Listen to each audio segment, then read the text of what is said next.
Kim ulan bu? Alo. Baba gel kurtar beni.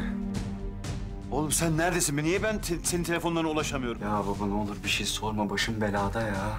Biliyorum, haberim var. Kulüpten söylediler. Bana bak, şimdi sana vereceğim adrese hemen geliyorsun, tamam mı? Gelemem baba, gelemem. Burada başımda bela var. Ne demek gelemem ya? Neresi orası? Gaziantep'teyiz. Gaziantep mi? Ne işin var lan senin orada? Kime sorup da gittin? Of baba ya. Ne demek of ya?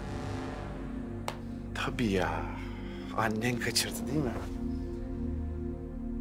Oh, neyse onun hesabını daha sonra soracağız. Sen şimdi beni iyi dinliyorsun. Hemen havalimanına gidiyorsun.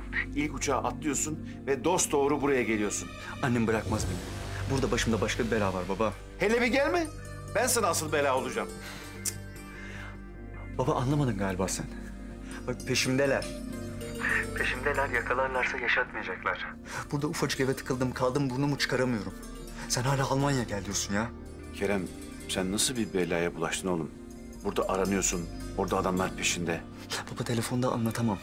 Yakalarlarsa yaşatmayacaklar, kaçarım yok. O kadar. Verstehst du baba? Kerem, beni iyi dinle oğlum. Şimdi ilk uçakla oraya atlayıp geliyorum.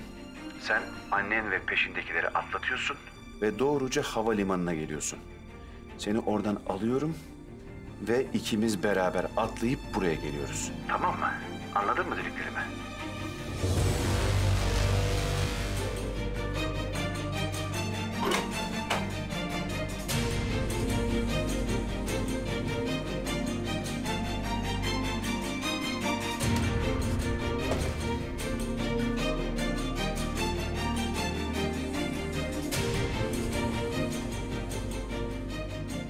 Gerçekten Antep'e gidecek misin? Evet, gideceğim. Alpay delirdin mi ya? Delirmedim.